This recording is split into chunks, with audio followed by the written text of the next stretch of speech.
Hey, what's up guys? Today I'm here in the beautiful parking lot behind a church. My friend has a gig here. I'm a little early, so why not take this opportunity to make this video I have wanted to make for the last 2 days. I had this conversation with a friend of mine, very close, this deep soul-searching conversation about what industry she should go in. Yes, it sounds familiar, I know. It's one of those again. My friend is getting out of college soon, about a couple months to a year left. And she wants to just find out what she wants to do, right? She knows herself a bit, which is very good. She knows that she has a certain level of respect for her dad's work. Her dad has been in the jewelry business for over 40 years. You know, he designs, sells, all about the jewelry. She respects that, and she actually enjoys the process of it. Very powerful statement. She actually said that. She enjoys the process and everything he does about this thing. But she also knows that she likes the fashion industry. She's into clothing, fashion, designing clothes, and all that. All in all, the artistic realm, right? All good and dandy. But now she has a problem. She has a friend who, she has a friend, he is working as a data analyst for Coca-Cola. Pretty cool job. And she tells me that, dude, he's making 78 grand a month. A year. A month would be insane. Dude, he's making 78 grand a year, and he's only 23 years old. I'm here now. We had the same kind of a background, same kind of upbringing. I don't even know where to begin, which industry to go into. Not even making a single dollar. At first, I was like, yeah, dude, you gotta be, patient. It's all good. It's a cool job he has. It's a pretty decent job, right? Data analysis of Coca-Cola. It's all good. But then she kept on saying it several times until I, finally addressed it. She was like, she's about to reach out to him and try to land her a job in that kind of field. That's when I was like, whoa. Slow down there. This is something I have to butt in, because that's not really good. And I really basically had to do something that I don't like doing. And that is to come from a place which is not money-minded, right? You see, I like to usually send out a persona. I like to be that person is like who had a crazy background in high school, who didn't give a shit about anything, but now is driven about success, who likes to go for the big bucks, and is all about the money. I like that.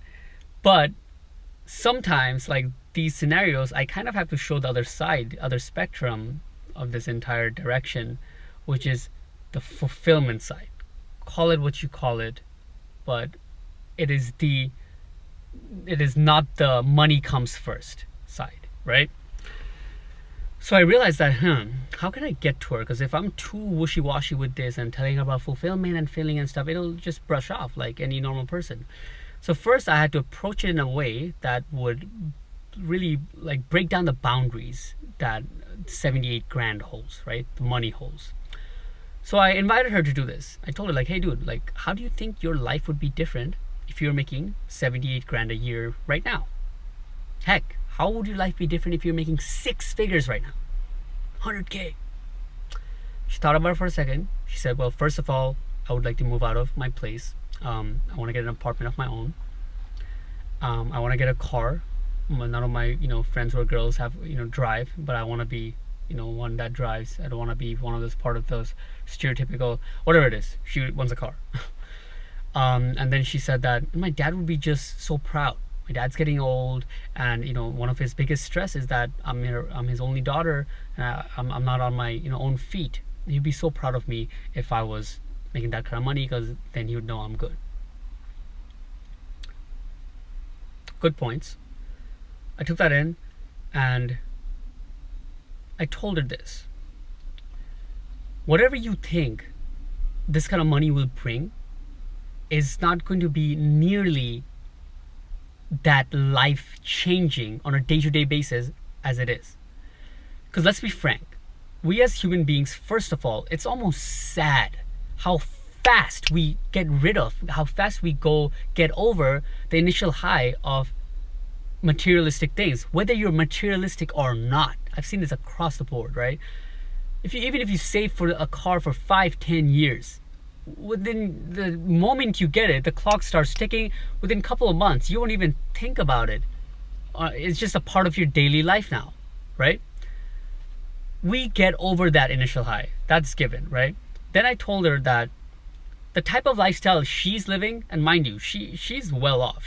Her family is pretty damn rich. Her dad is leaving her 4 houses around the world: India, Thailand, 2 in Italy, and then multiple condos, 6 or 7 condos that she can get rent from, and a good amount of cash, like good amount. It's a high single digits in the millions, right?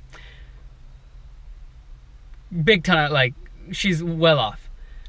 And given that kind of background and how she was raised, her being so psyched up about 78 grand just does not make sense, especially when she can afford to go by how she feels, right?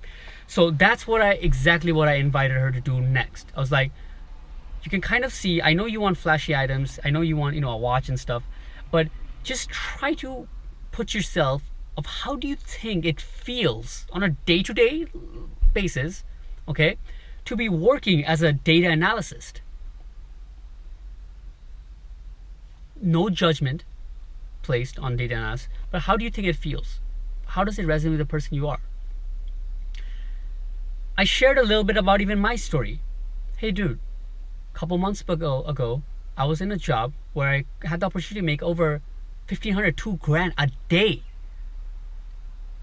I don't know if she believed me, but I know you guys can, because I put live examples with bank account snapshots and stuff. And even forget about life insurance. Even a friend of mine a couple months ago hit me up and he said, you can come, can you come work with me upstate? He has this truck and we're going to be like basically taking out garbage. Drive around, take out garbage. And even then, those guys make 6 figures. I mean, not 6 figures. They make 6K a month, average. And if you're in the United States, you understand this because, taking out garbage is one of the highest paid, like local labors, right? And then I put those two next to each other. 6K a month, being a garbage guy, is almost the same amount of money as being a data analysis for Coca-Cola, right? Because that makes like 72 grand. I did all this to break down that pedestal she put that figure in, 78 grand, right? Once I did that, then I told her to go back and really ask herself how it'll feel to be a data analysis at a day-to-day life. Then I asked her to do something personal, and I could only be able to do this because I know her. I asked her, now go back to your life and ask yourself the greatest moments, how you felt and what were you doing. In other words, really who you are in terms of the experiences you had. I told her, you're the type of girl who traveled across islands in Thailand without any safety net, just for the thrill. You have traveled over 30 countries and lived over 8 countries since you were, since you're a small child. You're only, 21 now. All for thrill and adventure, right?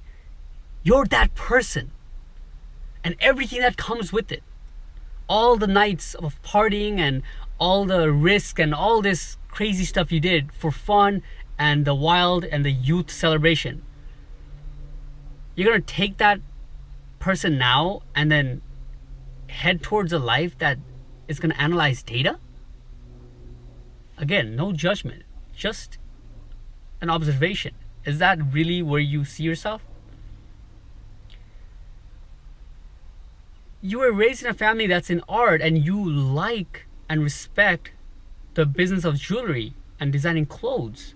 Doesn't it almost make sense? Shouldn't it be common sense to give that industry a shot first before you move on to something else?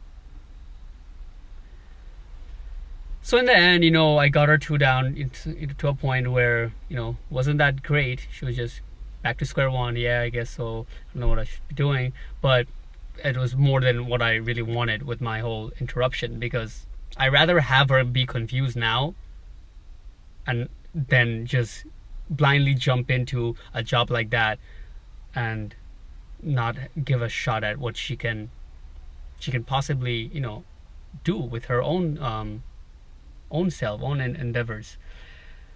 But yeah, I just felt like sharing this, guys. A lot of times when you're young, especially when you're young, especially, we associate the sentence like you should take risk. You know, like you're young, go take risk. We think that just directly means take a big loan and then fund my idea that I just had, or like travel somewhere new and start something from scratch. More oftentimes than not, all it means to be young and taking risk is just being able to afford going with what feels right, or being able to head in a direction where you think you will feel good. You know what I mean? Let me say that again. It feels right now, or heading a direction that is in line with what might feel good. So for example, another factor in life, not just about making money, let's say for guitars, this is what I did. I try to learn guitar here and there, right? I hate it. It never sounds right. I can't bar a chord for shit. But every time I keep the guitar and don't touch it for a couple of weeks, I listen to a song, I watch a video, or something comes up that gives me that goosebumpy inner feeling, and that tells me like, dude, you need to pick that guitar back up. I don't know where it's gonna lead to, but there's something in you which loves this sound and the music, right? I'm a music enthusiast. So I go by that. I don't know where I'm going to be, what my days are going to be looking like 5 years from now, but I would like 10 minutes of the days 5 years from now to have me playing this guitar. I would like to meet up some friends and jam out with them. So what I do is put it, a bit more harder, tighten the screw on my schedule to make sure I do pick up that guitar, right? Another way how you can apply the factor of feeling, the lens of feeling into choosing the directions you should step towards in your life. Hope this helps, guys. It's very damn important. Peace.